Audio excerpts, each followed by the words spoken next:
ആദ്യം P M മാഷുവിലേക്ക്. P M മാഷു, ഗുരുതരമായ ആരോപണമാണ് CPM ഉന്നയിച്ചിരിക്കുന്നത്. ഇന്ന് റിപ്പോർട്ടർ TV നടത്തിയ അന്വേഷണത്തിൽ കണ്ടെത്തിയത്, മിനിമം പ്രാഥമിക അന്വേഷണത്തിൽ 100ഓളം വ്യാജ വോട്ടർമാരെ പാലക്കാട് മണ്ഡലത്തിൽ ചേർത്തിരിക്കുന്നു എന്നാണ്.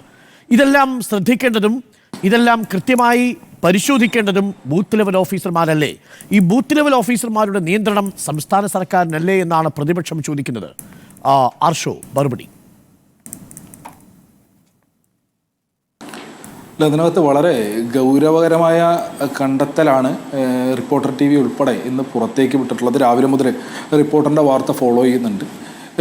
ഇതിനെ കഴിഞ്ഞ ദിവസങ്ങളിൽ തന്നെ പാർട്ടിയുടെ ജില്ലാ സെക്രട്ടറി ഉൾപ്പെടെയുള്ള ആളുകൾ മാധ്യമങ്ങൾ വഴി തന്നെ ഉന്നയിച്ചിട്ടുള്ള ആരോപണമാണ് ആയിരക്കണക്കിന് വരുന്ന കള്ള വോട്ടുകൾ പാലക്കാട് നിയോജക മണ്ഡലത്തിനകത്ത് ഈ ഉപതെരഞ്ഞെടുപ്പുമായി ബന്ധപ്പെട്ട് അധികമായി ചേർക്കുന്ന നില ഉണ്ടായിട്ടുണ്ട് എന്നുള്ളതിനെ സംബന്ധിച്ച് ഞങ്ങൾ ഇതിനകത്ത് നടത്തിയ ഒരു പരിശോധനയിൽ നേരത്തെ പാർട്ടിയുടെ തന്നെ പ്രധാനപ്പെട്ട നേതാക്കൾ സൂചിപ്പിച്ചതുപോലെ 2700ഓളം വ്യാജ വോട്ടുകൾ പാലക്കാട് നിയോജക മണ്ഡലത്തിനകത്ത് ചേർത്തിട്ടുണ്ട് എന്നുള്ളത് വസ്തുതയാണ്. ഇതിനകത്ത് പ്രാഥമികമായി ഞങ്ങൾ നടത്തിയ പരിശോധനയിൽ ഞങ്ങൾക്ക് ബോധ്യപ്പെട്ടത് BLOമാരെ ഉൾപ്പെടെ ഉദ്യോഗസ്ഥരെ ഉൾപ്പെടെ സ്വാധീനിച്ചുകൊണ്ടാണ് ഈ ഇടപെടൽ നടത്തിയിട്ടുള്ളത് എന്നുള്ളതാണ്.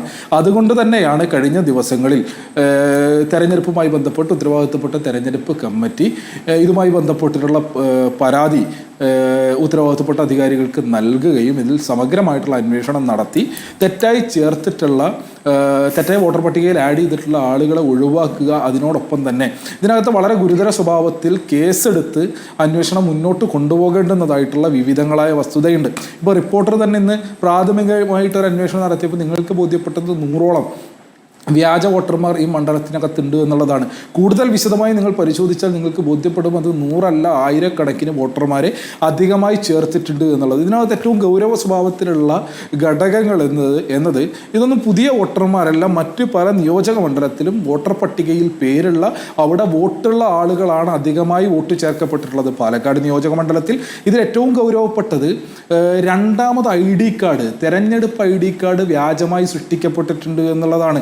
മറ്റു മണ്ഡലങ്ങളിലെ വോട്ടർ പട്ടിക പരിശോധിക്കുമ്പോൾ അതിൽ അവർക്കുള്ള, ഇപ്പം നിങ്ങൾ തന്നെ പരിശോധിച്ച വോട്ടർമാരിനകത്ത് കാണാൻ വേണ്ടി കഴിയുന്ന 1-2 പ്രധാനപ്പെട്ട കാര്യം, ഒന്ന് ഈ പറഞ്ഞ ആളുകളുടെ വീട്ടു നമ്പർ ഇല്ല, 2 പേരുടെ അഡ്രസ്സ് ഇല്ല, രണ്ടാമതൊരു തെരഞ്ഞെടുപ്പ് ID കാർഡ് നമ്പർ മുൻപുണ്ടായിരുന്ന വോട്ടർ പട്ടികയിൽ മറ്റൊരു തെരഞ്ഞെടുപ്പ് ID കാർഡ് നമ്പർ ആണെങ്കിൽ പുതുതായി പാലക്കാട് ചേർത്തതിനകത്ത് വ്യാജ തെരഞ്ഞെടുപ്പ് ID കാർഡ് നമ്പർ ഉണ്ട് എന്നുള്ളത് കൂടി റിപ്പോർട്ടറിൻ്റെ അന്വേഷണത്തിൽ നിങ്ങൾ കണ്ടെത്തിയിട്ടുണ്ടാകും. അതിനോടൊപ്പം തന്നെ ഇങ്ങനെ രണ്ടാമതായി വോട്ട് ചേർക്കണമെങ്കിൽ ഇവർ തെരഞ്ഞെടുപ്പ് അധികാരികൾക്ക് മുൻപിൽ നൽകേണ്ടുന്ന സത്യവാങ്മൂലം, ആ സത്യവാങ്മൂലത്തിനകത്ത് ഇവർ നൽകിയിട്ടുള്ളത് തെറ്റായ വിവരമായിരിക്കുമല്ലോ. അതിനകത്ത് ഈ ആളുകൾ അല്ലെങ്കിൽ ഈ ആളുകളെ ഉപയോഗപ്പെടുത്തിക്കൊണ്ട് ആരാണോ വ്യാജ വോട്ടുകൾ ചേർത്തിട്ടുള്ളത് ആ ആളുകൾ അവരുടേത് എന്ന പേരിൽ തെരഞ്ഞെടുപ്പ് അധികാരികളുടെ മുൻപിൽ സമർപ്പിച്ചിട്ടുള്ളത് വ്യാജ അഫിഡവിറ്റ് ആയിരിക്കും. ഞങ്ങൾക്ക് മറ്റെവിടെയും വോട്ടില്ല, ഞങ്ങൾക്ക് ഇവിടെയാണ് താമസിക്കുന്നത് എന്നുൾപ്പെടെയുള്ള തെറ്റായ വിവരങ്ങൾ തെരഞ്ഞെടുപ്പ് അധികാരികൾക്ക് മുൻപിൽ സമർപ്പിച്ചിട്ടായിരിക്കും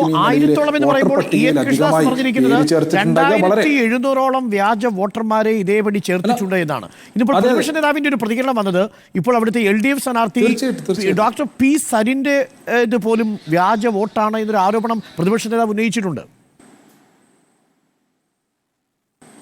അല്ല, പ്രതിപക്ഷ നേതാവിൻ്റെ ആരോപണത്തിന് വളരെ കൃത്യമായി ഇടതുപക്ഷ ജനാധിപത്യ മുന്നണിയുടെ സ്ഥാനാർത്ഥി ഡോക്ടർ P. സരിൻ തന്നെ മറുപടി നൽകിയിട്ടുണ്ട്. അദ്ദേഹം ഈ നിയോജക മണ്ഡലത്തിനകത്ത് താമസക്കാരനാണ്. അദ്ദേഹത്തിന് ഇവിടെ സ്വന്തമായി അദ്ദേഹത്തിൻ്റെ ഭാര്യയുടെ പേരിൽ വീടുണ്ട്. ഏത് നിലയിലാണ് വോട്ട് ചേർത്തിട്ടുള്ളത്, എന്തെല്ലാം രേഖകൾ സമർപ്പിച്ചിട്ടാണ് അദ്ദേഹം വോട്ട് ചേർത്തിട്ടുള്ളത് എന്നുൾപ്പെടെ അദ്ദേഹം വ്യക്തമാക്കിയിട്ടുള്ളതാണ്. മറുത്ത് ഒരു തെളിവ് അദ്ദേഹം പ്രൊഡ്യൂസ് ചെയ്യുകയാണെന്നുണ്ടെങ്കിൽ ആ ഘട്ടത്തിൽ അതിനനുസരിച്ച് ഉള്ള ഇടപെടലിൽ അതിനനുസരിച്ചുള്ള മറുപടി ആ ഘട്ടത്തിൽ സൂചിപ്പിച്ച് പോകും എന്നുള്ളത് സ്ഥാനാർത്ഥി തന്നെ വ്യക്തമാക്കിയിട്ടുള്ളതാണ്. ഞങ്ങൾ പറയുന്നത്, ഞങ്ങൾ ഈ പറഞ്ഞ പോലെ ഇത് എന്താ പറയുക, ഈ തെരഞ്ഞെടുപ്പിനെ ആകെ അട്ടിമറിക്കുന്നതിന് വേണ്ടിയിട്ടുള്ള ശ്രമമാണല്ലോ. ആയിരക്കണക്കിന് വരുന്ന വ്യാജ വോട്ടർമാരെ ഇവിടെ ചേർത്തു എന്നുള്ളത്. അങ്ങനെ ഒരു ആരോപണം വരുമ്പോൾ അല്ലെങ്കിൽ അതിൻ്റെ തെളിവുകളും വസ്തുതകളും പുറത്തേക്ക് വരുമ്പോൾ ഏത് നിലയിലാണെന്ന് VD സതീശൻ എന്ന പ്രതിപക്ഷ നേതാവ് ഉൾപ്പെടെ ബേജാറാകുന്നത് എന്നുള്ളത് മാധ്യമങ്ങളിലൂടെ നമ്മൾ കാണുകയല്ലേ. ഇവരെന്തിനാണ് പ്രകോപിതരാകുന്നത്, എന്തിനാണ് ഇങ്ങനെ പരിഭ്രാന്തരാകുന്നത്? വാർത്ത പുറത്തു വരുമ്പോൾ ഒരു ബേജാർ.